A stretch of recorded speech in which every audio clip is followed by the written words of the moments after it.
Yan, isa ka bang magaling mag-drive?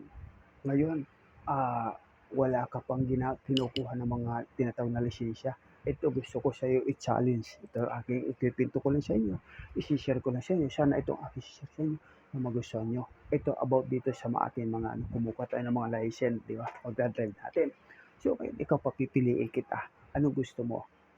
Yung madalas kang mahuli o mayroon kang lisensya, nasa tama kang pagmamaneho, di ba? Maneho, pag-drive, kumbaga nasa tama. Ngayon, ikaw, kung yung madalas ka mahuli, ano bang wala kang lisensya, nahuhuli ka palagi, malaki pang babayaran mo. Pag may lisensya ka, ipakita mo, basta nasa tama ka, malaki ang tulong sa iyo. Sana ito aking kaibigan, kung nagustuhan mo, ito sinare ko lang sa inyo.